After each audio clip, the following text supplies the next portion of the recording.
नमस्कार, मैं हूं मनमोहन भट्ट। आज हम बात कर रहे हैं उत्तराखंड के ऑल वेदर रोड प्रोजेक्ट की। ये प्रोजेक्ट लगातार विवादों में बना हुआ है। हाल में सुप्रीम कोर्ट ने एक फैसला दिया जिसमें उसने सड़क की चौड़ाई सिर्फ 5.5 मीटर तक ही रखने के आदेश दिए।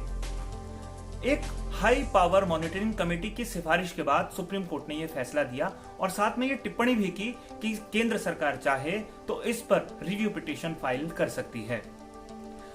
केंद्र के निर्देशों की उम्मीद में उत्तराखंड सरकार बैठी हुई है, लेकिन हाल में उसने भी एक बैठक बुलाई जिसमें मॉनिटरिंग कमेटी के कई सदस्य शामिल हुए। इस बैठक में क्या फैसला हुआ, इस पर सरकार ने कोई खुलासा तो नहीं किया, लेकिन मॉनिटरिंग कमेटी के अध्यक्ष डॉक्टर रवि चोपड़ा ने इस पर अपनी घोर आपत्ति दर्ज कराते हुए इस बैठक को अमान्य करार किए जाने की मांग की है।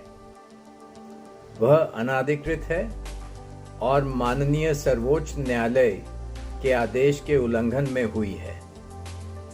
इसमें मेरी कोई सहमति नहीं है और यह उत्तराखंड सरकार के आदेश से एचपीसी के सदस्य सचिव ने बुलाई है। यह राज्य सरकार की एचपीसी की कार्यप्रणाली में गलत दखलंदाजी का प्रमाण है। इस पर गंभीर आपत्ति मेरे द्वारा मुख्य सचिव को दर्ज की गई और मैंने अध्यक्ष होने के नाते सदस्य सचिव को मीटिंग का अनाधिकृत नोटिस रद्द करने का लिखित निर्देश भी दिया। बावजूद मेरे अधिकार और कार्य क्षेत्र का अतिक्रमण कर यह मीटिंग बुलाई गई। अब सुप्रीम कोर्ट ने एक फैसला कर लिया है 5.5 मीटर तक सड़क की चौड़ाई करने का, यानी जो ब्लैक टॉप है वो सिर्फ 5.5 मीटर ही रहेगा। लेकिन अब एक व्यावहारिक दिक्कत सामने आती है। सड़क निर्माण का ज्यादातर कटिंग का काम पूरा हो चुका है, यानी जो पहाड़ काटे गए हैं वो 10-11 मीटर तक चौड़ाई सड़क की हो गई है और सुप्रीम कोर्ट की माने तो सिर्फ 5.5 मीटर तक ही ब्लैक टॉप होगा, यानी गाड़ियों की जो दौड़ने का जो स्थल है वो 5.5 मीटर टॉप पे ही वो दौड़ेंगी। तो बड़ा सवाल यह है कि क्या जो इर्द गिर्द वाली जमीन है क्या ये व्यावहारिक होगा कि वहां पर गाड़ियां ना दौड़ें, या वहां पर वृक्षारोपण का काम कर लिया जाए जो पर्यावरण को नुकसान हुआ है उसकी भरपाई के लिए। क्या ऐसा नहीं लगता कि अगर कोई गाड़ी बहुत तेज स्पीड से पहाड़ों की तरफ बढ़ रही होगी और आगे सड़क की चौड़ाई कम होगी या संकरी होगी तो दुर्घटना होने का खतरा पहले के मुकाबले ज्यादा बढ़ जाएगा।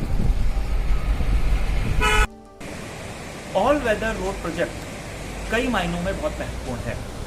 उत्तराखंड की 4 धाम यात्रा के लिहाज से इस प्रोजेक्ट को खासा महत्वपूर्ण माना जाता रहा है, लेकिन उससे भी ज्यादा महत्वपूर्ण ये है कि चाहे वो चमोली हो और चाहे वो उत्तरकाशी जिला हो, दोनों जिलों की सीमाएं चीन से लगती हैं और ऑल वेदर रोड प्रोजेक्ट इन सीमाओं तक जाने वाली सड़कों के चौड़ा करने का प्रोजेक्ट है। लेकिन विवाद कई जगह बना हुआ है।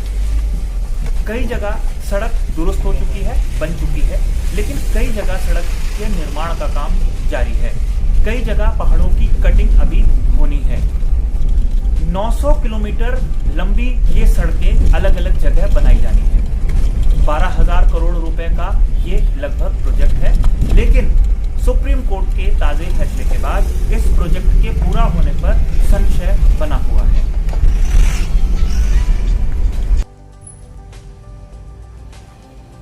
ये कोई पहला मौका नहीं है जब उत्तराखंड में काम रोका गया है या काम रोकने के लिए कोर्ट का सहारा लिया गया है। ऐसे कई प्रोजेक्ट्स बीच बीच में बंद होते रहे हैं। पर्यावरण के नाम पर ही उत्तरकाशी से गंगोत्री के बीच में लोहारी नागपाला जो हाइड्रो प्रोजेक्ट है उसको भी बंद कर दिया गया था। लेकिन अब इको सेंसिटिव जोन को खत्म करने की तैयारी भी की जा रही है। सुप्रीम कोर्ट में ही ये पूरा प्रकरण विचाराधीन है और जो तर्क सरकारों की तरफ से दिया जा रहा है वो रणनीतिक है, यानी कि विकास या डेवलपमेंट एक अलग मुद्दा है, 4 धाम यात्रा से जुड़ा प्रोजेक्ट एक अलग मुद्दा है, लेकिन रणनीतिक चूंकि चीन की सीमा यहां से लगती है इसलिए इसको ध्यान में रखते हुए इस बात को किया जा रहा है कि कोर्ट ये मंजूरी दे कि सड़क के चौड़ीकरण का काम तेजी से किया जाए। या जहां पर इको सेंसिटिव जोन घोषित किया हुआ है उस क्लॉज को खत्म किया जाए और वहां पर भी सड़क निर्माण के काम में तेजी लाई जाए।